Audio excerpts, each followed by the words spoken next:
Di ako nagpag-present ng final presentation ko para sa OPIP. Kaya nalita ko. Kaya nag-nosebleed ako. At hindi ko na ko yung 1M grant ko, ikaw. Gulat na gulat si Bingo nang malamang si Caroline ang nag-drive ng sasakyan na halos mabangga siya at nagulat din ang dalaga sa reaksyon ni Bingo na sinabihan niyang parang first time siyang nakita ng binata na nagka-amnesia na ba siya.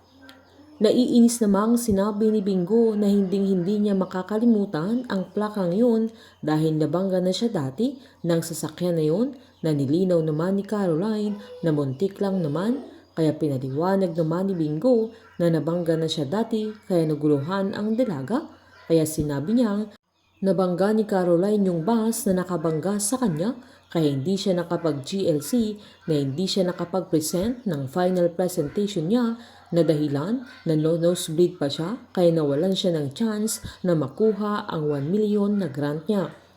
Dinetalye pa ni Bingo na November 17, eksakto alas 8 ng umaga, na nabangga ito na naalala naman ni Caroline na siya ang nag-drive dahil yun yung araw na engagement party nila Edward at Bettina na nagkagulo sila dahil nakita niya sila Edward at Liv na nagkahalikan pero pinalabas ni Edward na nagsisinungaling siya.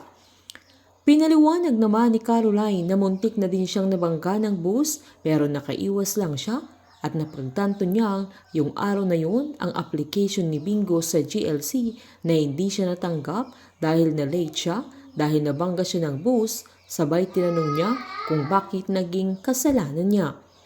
Sinabihan ni Bingo na sa susunod ay kailangang mag-ingat ang dalaga sa kanyang pagdadrive kaya agad namang sinabi ni Caroline na idagdag na lang niya sa utang niya sa kanya. Tinanong naman ni Bingo na kung yung 1 million pero giniit ni Caroline na hindi naman siya sigurado kung makukuha sana niya noon yung 1 million na grant niya at kung na-approve yung proposal niya na nanindigan naman ang binata na sigurado siyang ma-approve sana noon dahil nakapasok na siya sa final. Giniit ng dalaga na babayaran na lang niya yung hospital bills ni Bingo, pati mga gamot niya, pati yung income sana ni Bingo sa araw niyon. Pinaliwanag ni Bingo na bigyan na lang siya ng 1-2 para fair. Pero ang kinaiinisan niya ay ang naperwisyo siya sa araw na yun at nawalan siya ng oportunidad na yun ang hindi mababayaran ng pera.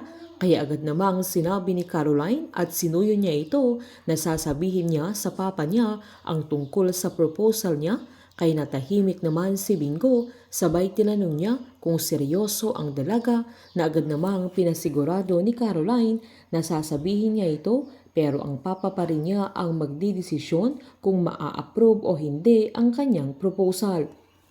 Agad namang tinanong ni Bingo kung dala na ni Caroline yung utang niya sa kanya na giniit naman ni Caroline na ang papa niya ang magbabayad kaya siya pumunta doon para sa paanyaya ni Wilson na magkakaroon sila ng dinner na kinatuwa ni Bingo na hindi niya inaasahan ang bagay na yun.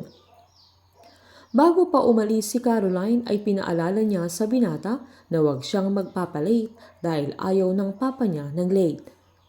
Pag uwi naman ni Caroline sa bahay nila ay saktong papasok na sana siya sa kwarto niya pero nakita niya ang papa niya sa loob kung saan hawak-hawak niya ang larawan nila ng mama niya noong bata pa siya na pinagmamasdan ito ni Wilson kaya naalala niya yung huling araw na magkasama sila ni Divine kaya hinayaan muna niya ang papa niya at nagpahangin muna ang dalaga sa kanilang pool.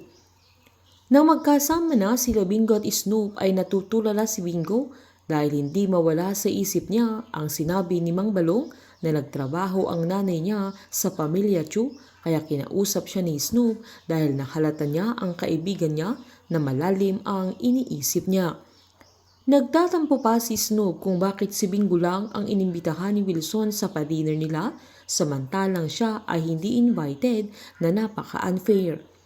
Giniit ni Bingo na nawalan siya ng oportunidad na parang wala lang kay Caroline na ang labo para sa binata pero giniit naman ni Snoop na mas malupit dahil sinalo niya si Irene na halos mabalian na siya pero wala man lang balita sa ginawa niya, hindi man lang siya invited.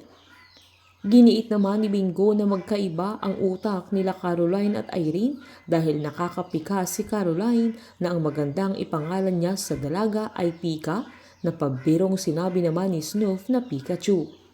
Sakto namang may nag-message kay Bingo at na-excite silang magkaibigan noong si Caroline ang nag-text at sinabi niyang isama ni Bingo si Snoop na sobrang kinatuwa ng binata na sinabihan pa niya si Bingo na replyan na niya pero ang daming tinype ni Snoop pero ayaw namang isend ni Bingo. Sakto namang dinalhan ni Yaya Ikay ng juice si Caroline pero hindi ininom ng dalaga kaya siya na lang ang uminom. Sabay sinabi pa niyang ang malas talaga ni Bingo dahil muntik na namang nabangga ni Caroline pero pinaliwanag naman ng dalaga na yung bus ang nakabangga noon kay Bingo na muntik din siyang nabangga. Tinanong pa ng yaya niya kung okay lang sila ni Bingo na agad namang sinabi ni Caroline na okay sila ng binata. Malalaman ni Bingo na yung 200,000 na iniwan sa kanya noon ng nanay niya na pinangtubos niya kay Caroline sa mga kidnappers ay galing mismo sa pamilya Chu kapalit ng paglayo niya para sa katahimikan ng lahat. Painit ng painit ang mga tagpo, sabay-sabay po nating subaybayan ang advance episode ng Can't Buy Me Love dito po sa aking channel.